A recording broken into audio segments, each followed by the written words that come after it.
হযরত মূসা আলাইহিস সালাম একদিন আল্লাহর সাথে কথা বলার জন্য তুর পাহাড়ের উদ্দেশ্যে রওনা হলেন। গায়েবী আওয়াজের মাধ্যমে আল্লাহ রব্বুল আলামিন তার সঙ্গে কথা বললেন।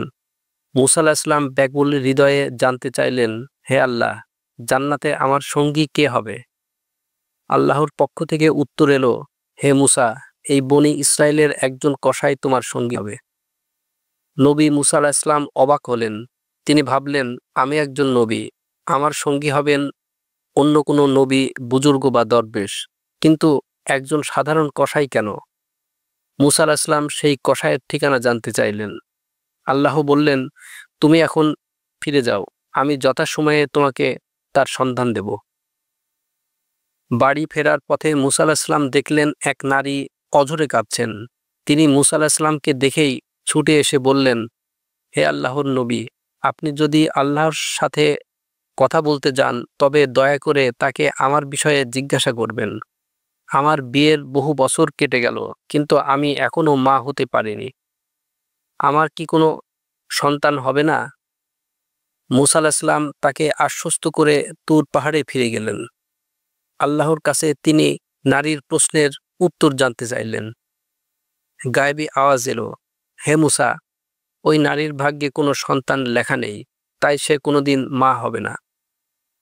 মূসা আলাইহিস সালাম এই উত্তর নিয়ে ফিরে এলেন এবং দুঃখিনী নারীকে সে কথা জানালেন। কথা শুনে নারীটি কান্নায় ভেঙে পড়লেন।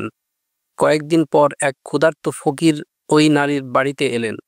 নারীটি তাকে 4টি রুটি খেতে দিলেন। ফকিরকে তিনি তার দুঃখের কথা জানালেন এবং সন্তানের জন্য দোয়া করতে বললেন। ফকির রুটি খেয়ে পরম তৃপ্তিতে আল্লাহর কাছে দোয়া করলেন, হে আল্লাহ, এই নারীকে একটি সন্তান দান করো। এরপর তিনি সেখান থেকে চলে গেলেন। কিছুদিন পর মূসা আলাইহিস সালাম ওই পথ দিয়ে যাওয়ার সময় দেখলেন সেই নারী তার কোলে এক শিশু সন্তান নিয়ে আনন্দে খেলা করছেন। মূসা আলাইহিস সালাম বিস্মিত হয়ে আবারও তুর পাহাড়ে ফিরে গেলেন। তিনি আল্লাহর কাছে জানতে চাইলেন, হে আল্লাহ, আপনি তো বলেছিলেন ওই নারীর ভাগ্যে কোনো সন্তান নেই, তাহলে আজ সে কিভাবে মা হলো? আল্লাহ বললেন, হে মূসা, তুমি এই প্রশ্নের উত্তর জানতে চাও? তবে এক থালায় মানুষের গোশত নিয়ে এসো। মূসা আলাইহিস সালাম যখন মানুষের কাছে নিজের শরীর থেকে গোশত চাইলেন তখন কেউ রাজি হলো না। কিন্তু সেই ফকিরটি যখন আল্লাহর নামের কথা শুনলেন তখন তিনি নিজ শরীর থেকে এক টুকরো গোশত কেটে মূসা আলাইহিস সালামকে দিলেন।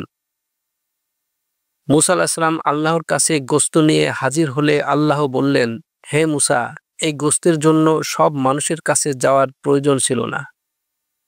তুমি তো উত্তর পেয়েই গেছো। যে ব্যক্তি আল্লাহর নামে নিজ সর্বস্ব উৎসর্গ করে দেয় তার দোয়া আল্লাহ কখনো ফিরিয়ে দেন না। ওই ফকিরের দোয়ার কারণে আমি ওই নারীর ভাগ্য পরিবর্তন করে দিয়েছি। বেশ কিছুদিন পর মূসা আলাইহিস সালামের মনে পড়ল সেই কসাইয়ের কথা। তিনি আল্লাহর কাছে কসাইয়ের ঠিকানা চাইলেন। পরদিন মূসা আলাইহিস সালাম সেই কসাইয়ের দোকানে গিয়ে তাকে দূর থেকে পর্যবেক্ষণ করতে লাগলেন।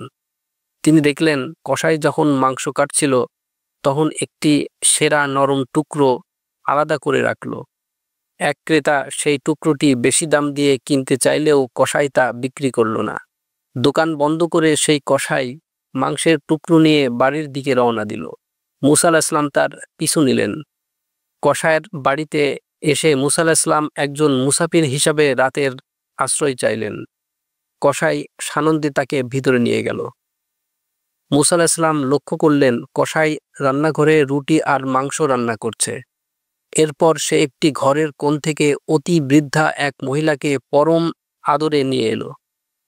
কসাই সেই নরম মাংস আর রুটি ছোট শিশুর মতো পরম যত্ন ও ভালোবাসা দিয়ে তার মাকে খাইয়ে দিল। খাওয়ার পর মূসা আলাইহিস সালাম দেখলেন বৃদ্ধা মা অশ্রুসজল চোখে দুহাত তুলে দোয়া করছেন, হে আল্লাহ, আমার ছেলে আমার যে সেবা করেছে তাতে আমি খুশি। হে আল্লাহ, তুমি আমার ছেলেকে তোমার প্রিয় নবী মূসা আলাইহিস সালামের সাথে জান্নাতে দিও। মূসা আলাইহিস সালাম বিস্মিত হয়ে বুঝতে পারলেন যে এই পরম ভক্তি ও মাতৃসেবাই কসাইয়ের আসল আমল, যা তাকে নবীর সঙ্গী করবে।